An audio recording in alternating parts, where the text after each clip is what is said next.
नमस्कार, स्वागत है आप सभी का। मैं हूं आपके साथ राजीव ढोंडियाल।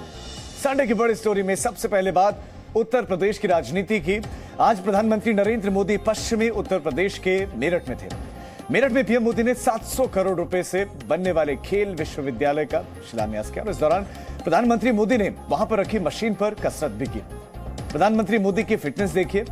प्रधानमंत्री मोदी ने कुल 14 बार कसरत की। फिट इंडिया की मिसाल, व्यायाम करने की ये मशीन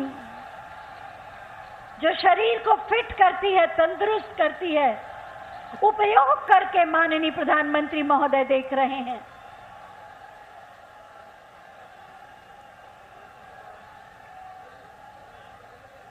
माननीय प्रधानमंत्री जी कहने और सुनने से ज्यादा करने में विश्वास करते हैं। तो प्रधानमंत्री मोदी का ये फिटनेस मंत्र। मेरठ में खेल विश्वविद्यालय के शिलान्यास के बाद प्रधानमंत्री मोदी दिल्ली मेरठ के रास्ते फिर दिल्ली भी आ गए। उत्तर प्रदेश में अगले कुछ दिनों में चुनावी तारीखों का ऐलान होने वाला है और उससे पहले प्रदेश में सियासी गर्मी बढ़ गई है। आज मोदी मेरठ में किसानों और युवाओं को साध रहे थे तो लखनऊ में अखिलेश यादव की नजर 12% ब्राह्मण वोटों पर रही। उन्होंने परशुराम मंदिर का उद्घाटन किया। पूरे विधि विधान के साथ अखिलेश यादव ने पूजा पाठ किया और मिशन 12% की शुरुआत की।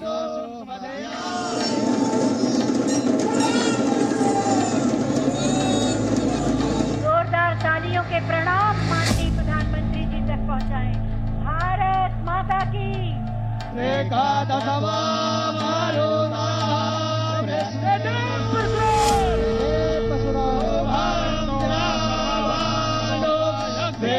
अखिलेश यादव की ये विशेष पूजा है। अखिलेश के माथे पर तिलक लगा है। हाथों में कलावा बांधा जा रहा है। ये 12% वोट को लुभाने का दांव तो नहीं।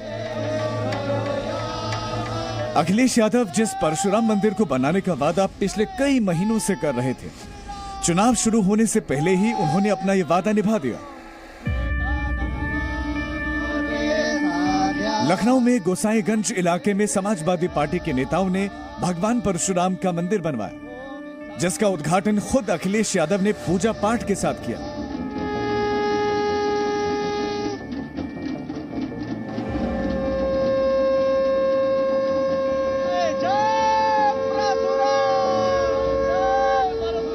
परशुराम मंदिर लखनऊ से शुरू होने वाले पूर्वांचल एक्सप्रेस वे के किनारे बना है।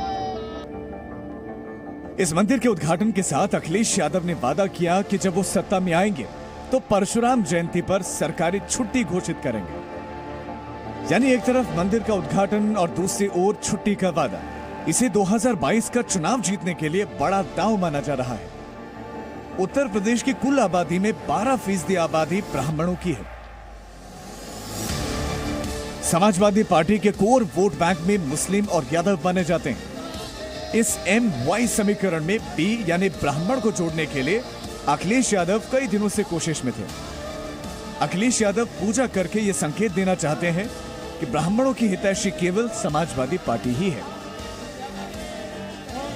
आज भगवान परशुराम जी के मंदिर में भगवान परशुराम जी की पूजा करने का मौका मिला और उनसे आशीर्वाद लेने का मौका मिला है। मुझे उम्मीद है कि जिस तरीके से समाजवादी पार्टी के साथ बड़ी संख्या में हर वर्ग के लोग जुड़ रहे हैं, इससे आने वाले समय में ऐतिहासिक जीत होने वाली है। जहाँ तक ब्राह्मण समाज का सवाल है, ये भरोसा किया जा सकता है कि समाज पूरी तरीके से समाजवादी पार्टी के पक्ष में समर्थन के लिए तैयार है। अखिलेश यादव लखनऊ में पूजा पाठ कर रहे थे तो लखनऊ से 550 किलोमीटर दूर मेरठ में प्रधानमंत्री मोदी भी पूजा पाठ करते दिखे।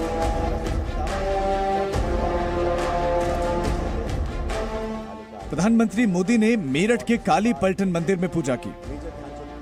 पूजा पाठ के बाद पीएम मोदी मेरठ के शहीद स्मारक पहुंचे, जहां उन्होंने अमर जवान ज्योति पर जाकर श्रद्धांजलि दी।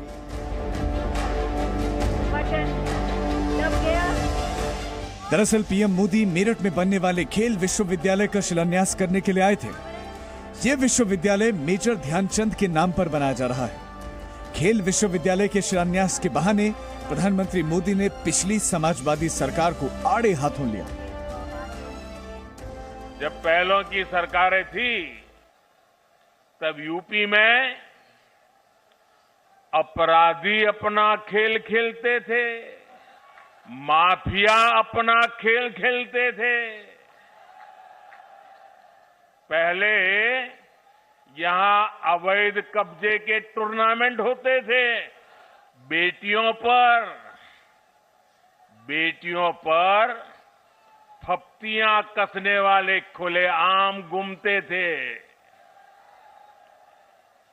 हमारे मेरठ और आसपास के क्षेत्रों के लोग कभी भूल नहीं सकते कि लोगों के घर जला दिए जाते थे।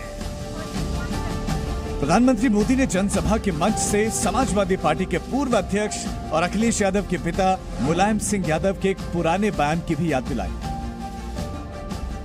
सरकारों की भूमिका अभिभावक की तरह होती है, योग्यता होने पर बढ़ावा भी दें और गलती होने पर ये कहकर ना टाल दे कि लड़कों से गलती हो जाती है। जब पीएम मोदी खेल को लेकर अखिलेश यादव पर निशाना साध रहे थे, तो अखिलेश यादव यूपी में खेल को बढ़ावा देने के लिए अपनी पिछली सरकार की उपलब्धियां गिना रहे थे। जिस समय ओलंपिक के खिलाड़ियों का सम्मान करना था, उस समय भी उनका कोई स्टेडियम ऐसा नहीं था, कोई ऐसी जगह नहीं थी जहां पर ओलंपिक में हमारे देश का जिन्होंने नाम रोशन किया था उन्हें कहीं सम्मान दिला सके। यही स्टेडियम में आकर के उनका सम्मान करने का काम हुआ था। कृषि कानून खत्म होने के बाद पहली बार पीएम मोदी मेरठ आए थे। मंच से उन्होंने गन्ना किसानों के लिए मौजूदा सरकार में किए गए कामों को भी गिनाया। पहले की सरकारों में चीनी मिले कोड़ियों के भाव बेची जाती थी। योगी जी की सरकार में मिलें बंद नहीं होती, यहां तो मिलों का विस्तार होता है, नई मिलें खोली जाती है। उत्तर प्रदेश में चुनावी तारीखों के ऐलान में बस गिनती के ही दिन बचे हैं। बीते 2 महीनों में प्रधानमंत्री मोदी ने यूपी में पूर्वांचल से पश्चिमी यूपी तक, बुंदेलखंड से मध्य यूपी तक का दौरा किया। जैसे ही चुनावी तारीखों का ऐलान होगा, प्रधानमंत्री मोदी की रैलियों का दौर शुरू हो जाएगा। लखनऊ से विशाल पांडे के साथ ब्यूरो रिपोर्ट, जी मीडिया।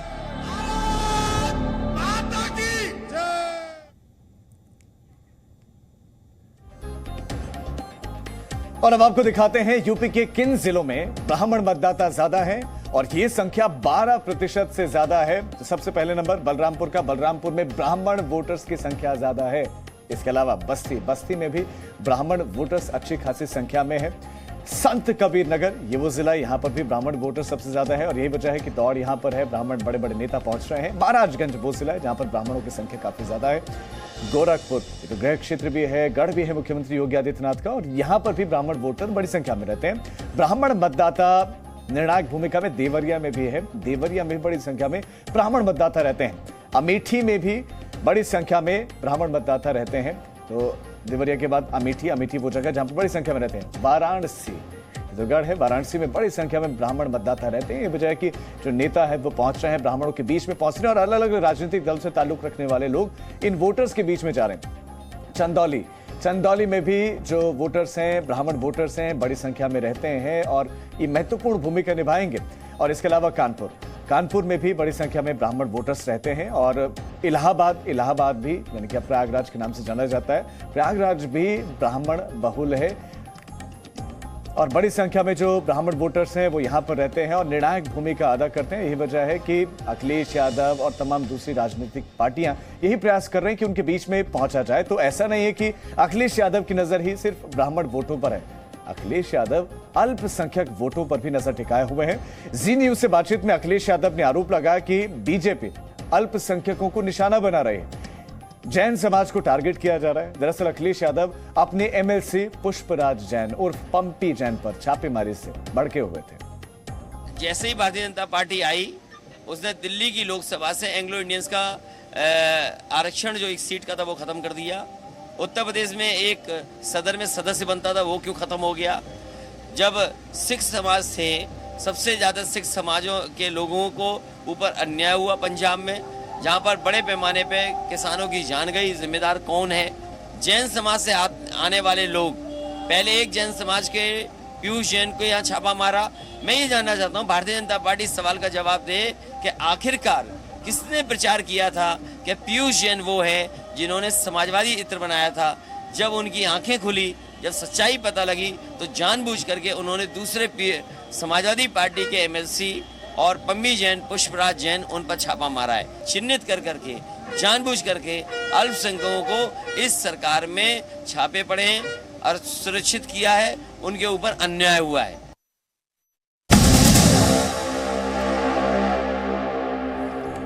और संडे की बड़ी स्टोरी में अब बात एक ऐसी ऑनलाइन साजिश की जिसके लिए ऐप का सहारा लिया जा रहा है। दरअसल मुस्लिम महिलाओं को बदनाम करने की साजिश हो रही है।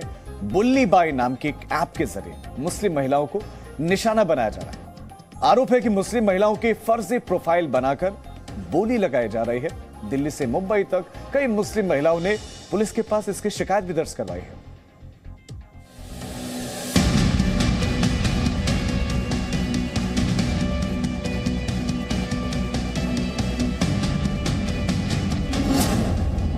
मुस्लिम महिलाओं पर ऑनलाइन निशाना, ऐप के जरिए बदनाम करने की साजिश। देश में कुछ मुस्लिम महिलाओं को बदनाम करने के लिए साजिश रची जा रही है। यह साजिश ऑनलाइन हो रही है और इस साजिश के पीछे है बुल्ली बाई ऐप। यह नाम आपको सुनने में थोड़ा अटपटा लगेगा, लेकिन बुल्ली बाई नाम के ऐप पर कुछ मुस्लिम महिलाओं और लड़कियों की फर्जी प्रोफाइल बनाकर उन्हें बदनाम करने की कोशिश हो रही है। ऐप पर उनकी बोली लगाई जा रही है। दिल्ली से लेकर मुंबई तक ऐसी कई शिकायतें सामने आई हैं।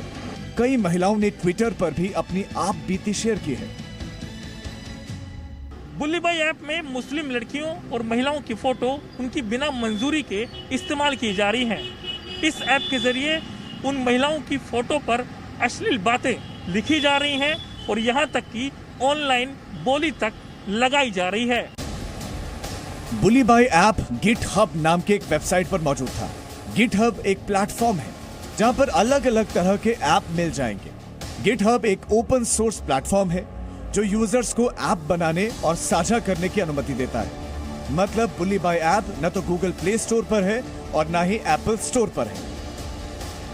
बुल्ली बाई ऐप पर मुस्लिम महिलाओं के खिलाफ चल रहे ऑनलाइन उत्पीड़न का मामला पहली बार तब सामने आया जब दिल्ली की एक महिला पत्रकार ने ट्विटर पर अपनी आप बीती साझा की और पीड़ित महिला ने बुल्ली बाई ऐप के खिलाफ दिल्ली पुलिस के साइबर सेल में केस दर्ज कराया।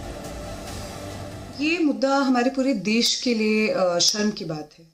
मुस्लिम महिलाओं के ऊपर बोलियां लगाई जा रही हैं। ये घटना लगातार बार बार हो रही हैं और इसमें ध्यान देने वाली बात यह है कि जिन मुस्लिम औरतों के को इसमें निशाना बनाया जा रहा है वो सोशल मीडिया पे एक्टिव हैं, पत्रकार हैं, सोशल वर्कर्स हैं, पॉलिटिशियंस हैं। ये जो है इन औरतों की जो कि सरकार से सवाल करती हैं, जो कि इश्यूज़ को हाईलाइट करती हैं, उनकी उस आवाज़ को दबा देने की एक तरह से एक कोशिश है। इस मुद्दे को शिवसेना की महिला सांसद प्रियंका चतुर्वेदी ने उठाया है। प्रियंका चतुर्वेदी ने एक के बाद एक कई ट्वीट किए। उन्होंने लिखा, पहले वो सुल्ली डील्स और अब बुल्ली डील्स के रूप में सामने आए हैं। ट्विटर इंडिया से सहयोग की उम्मीद है। अगर इन अकाउंट्स को फ्लैग किया जाएगा तो अपराधियों तक जल्द पहुंचने में मदद मिलेगी। प्रियंका चतुर्वेदी ने केंद्रीय आईटी मंत्री अश्विनी वैष्णव से भी ऐसे ऐप पर कड़ी कार्रवाई की मांग की है। AIMIM अध्यक्ष असदुद्दीन ओवैसी ने भी ट्वीट कर बुली डील्स जैसे ऐप के खिलाफ कड़ी कार्रवाई की मांग की है, जिसके बाद केंद्रीय आईटी मंत्री अश्विनी वैष्णव ने ट्वीट कर यह जानकारी दी है कि गिटहब होस्टिंग प्लेटफॉर्म ने बुल्ली बाई ऐप को ब्लॉक कर दिया है और computer emergency response team CERT और पुलिस आगे की कार्रवाई कर रही है। सांसद प्रियंका चतुर्वेदी की ही शिकायत पर मुंबई पुलिस ने भी बुल्ली बाई ऐप के खिलाफ जांच शुरू कर दी है। मुस्लिम महिलाओं की तस्वीरों का इस्तेमाल कर उन्हें बदनाम करने की साजिश साल 2021 में भी हुई थी। बीते साल जुलाई में GitHub पर सुल्ली डील्स नाम का चैट रूम बनाया गया था, जहां सैकड़ों मुस्लिम महिलाओं और लड़कियों की फोटो डालकर उनकी बोली लगाई जा रही थी। महिला पत्रकार की शिकायत के बाद दिल्ली पुलिस साइबर सेल ने मुकदमा दर्ज कर लिया है और अब जल्द ही इस मामले में दिल्ली पुलिस की साइबर सेल, जो कि साउथ ईस्ट डिस्ट्रिक्ट में है, वो जल्द ही इस मामले में GitHub से जानकारी मांगेगी कि आखिरकार बुल्ली बाई ऐप को किसने और कब शुरू किया था और इसके पीछे किसका हाथ है। गौरतलब है कि करीब 6 महीने पहले भी सुल्ली डील नाम की ऐप ने मुस्लिम महिलाओं पर अभद्र भाषा का इस्तेमाल किया था, तो उस पर भी GitHub से जानकारी मांगी थी, लेकिन उसके बारे में भी अभी तक दिल्ली पुलिस को कोई जानकारी नहीं मिल पाई है। बुल्ली बाई ऐप हो या फिर सुल्ली डील्स ऐप, दोनों ही केस में ऐसी मुस्लिम महिला को टारगेट किया जा रहा है जो सोशल मीडिया पर एक्टिव हैं। इस तरह के ऐप्स के जरिए मुस्लिम महिलाओं को बदनाम करने की साजिश के पीछे दरअसल देश का माहौल खराब करने की कोशिश हो रही है। नीरज गौड़ के साथ ब्यूरो रिपोर्ट, जी मीडिया।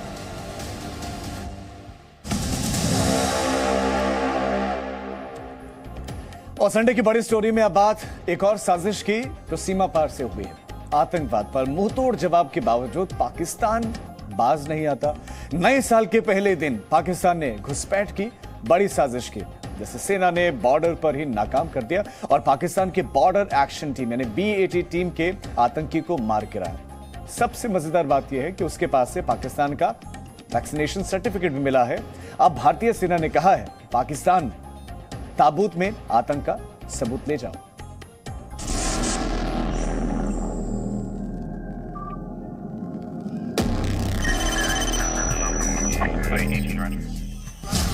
पाकिस्तानी करेंसी,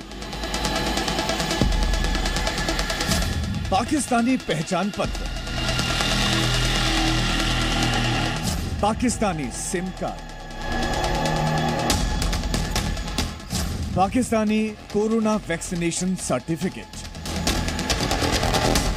भारतीय सेना ने जिस पाकिस्तानी घुसपैठिए को ढेर किया, उससे उसके पाकिस्तानी होने के इतने सारे सबूत मिले कि पाकिस्तान चाहकर भी घुसपैठ की इस नई कोशिश से इनकार नहीं कर सकता। नए साल पर पाकिस्तान के नापाक मंसूबों को भारतीय सेना ने नाकाम कर दिया। You can say a bad attempt was attempted in the Keren sector of Kupwara district. This was yesterday on 1st of January. Swift action by the troops deployed at the line of control foiled the bid and eliminated the terrorist, later identified as Mohammad Shabir Malik, a Pakistan national equipped with weapons and ammunitions and warlike stores. सेना का कहना है कि जितने हथियार और बारूद इस पाकिस्तानी आतंकी से मिले वो किसी बड़ी साजिश की ओर इशारा कर रहे हैं। The body of the slain infiltrator was recovered along with one AK-47 and large quantities of ammunition, including 7 hand grenades.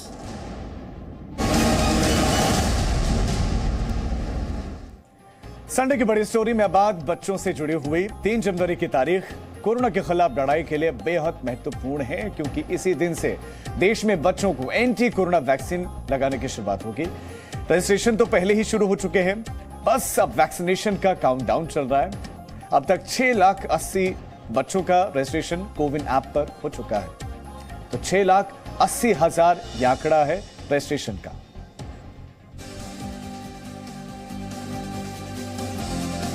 दस करोड़ बच्चों से हारेगा कोरोना। संजीवनी के लिए इंडिया तैयार। बस कुछ ही घंटों बाद देश भर के अलग अलग वैक्सीन सेंटर पर आपको 15 से 18 वर्ष के बच्चों की लंबी कतार दिखनी शुरू होगी, क्योंकि देश में बच्चों के लिए वैक्सीनेशन की शुरुआत होने जा रही है। पीएम मोदी के ऐलान के बाद अब 15 से 18 वर्ष की उम्र के बच्चों को वैक्सीन की डोज देने की तैयारी है। देश भर में वैक्सीनेशन सेंटर भी तैयार हैं, बस अब बच्चों का इंतजार है। ये दिल्ली के लाजपत नगर में रहने वाले 17 साल के आदित्य सिंह हैं। आदित्य को उनके मम्मी पापा पिछले 1.5 साल से घर से इसलिए बाहर नहीं जाने दे रहे थे क्योंकि अब तक उनका वैक्सीनेशन नहीं हुआ था। वैक्सीन रजिस्ट्रेशन की शुरुआत हुई तो आदित्य ने बिना देर किए अपना रजिस्ट्रेशन करवाया। बस अब पढ़ाई बची है, सोना पढ़ाई ये इधर ही चलती रहती है हमारी लाइफ। और वैक्सीनेशन के लिए घर पे मैं सिर्फ एक अकेला बचा हूँ जो अनवैक्सीनेटेड रह गया हूँ। एक्साइटेड तो मैं बहुत हूँ वैक्सीनेशन के लिए, क्योंकि ताकि मैं बाहर जा पाऊँ अच्छा फ्रीली, और रजिस्ट्रेशन करा दिया है। आदित्य की मां एक टीचर हैं और फ्रंटलाइन वॉरियर भी। वो वैक्सीनेशन कैंप के दौरान लोगों को इसके रजिस्ट्रेशन की प्रक्रिया बताती आई हैं। उन्होंने पहले ही दिन अपने बेटे का रजिस्ट्रेशन करवा लिया। रजिस्ट्रेशन तो हो चुका है, लेकिन अभी स्लॉट मिलना बाकी है। तो हम ये सोच रहे हैं कि स्लॉट चाहे हमें गवर्नमेंट स्कूल में मिले, प्राइवेट हॉस्पिटल में मिले, तो मैं ये चाहूँगी जल्द से जल्द मैं वैक्सीनेशन कराऊँ। बच्चों की सेफ्टी के लिए, अपने परिवार की सेफ्टी के लिए इसे ज़रूर कराएं। वैक्सीनेशन बहुत ज़रूरी है। कोरोना संक्रमण के कारण अभिभावकों ने बच्चों पर कई तरह की पाबंदियां लगा रखी थीं। लेकिन अब बच्चों को वैक्सीन के लिए स्लॉट मिलने के बाद अभिभावक राहत महसूस कर रहे हैं। आधार कार्ड ना होने पर स्कूल आईडी के जरिए रजिस्ट्रेशन से भी अभिभावकों की बड़ी परेशानी दूर हुई है। बच्चों को भी जरूर कराएं, क्योंकि बच्चे बहुत ज़्यादा, एक तो उनका इम्यून सिस्टम इतना वो नहीं होता, ठीक है ना, बाहर ज़्यादा लोगों से मिलते हैं, जाते हैं, ठीक है ना, तो इस तरीके से उनको मतलब प्रॉपर तरीके से वैक्सीनेशन होना बहुत जरूरी है। प्रधानमंत्री मोदी ने 25 दिसंबर को 15 से 18 साल तक के बच्चों का वैक्सीनेशन शुरू करने का ऐलान किया था। देश के सभी राज्यों ने 15 से 18 वर्ष के बच्चों के वैक्सीनेशन के लिए पूरी तैयारी कर ली है। भारत में वैक्सीनेशन की रफ्तार तेज है, लेकिन कई अंतर्राष्ट्रीय मीडिया में पिछले दिनों से एक दुष्प्रचार चला कि हिंदुस्तान वैक्सीनेशन टारगेट में पीछे रह गया। ऐसे में अंतर्राष्ट्रीय मीडिया एजेंसी को भारत ने आंकड़ों से जवाब दिया।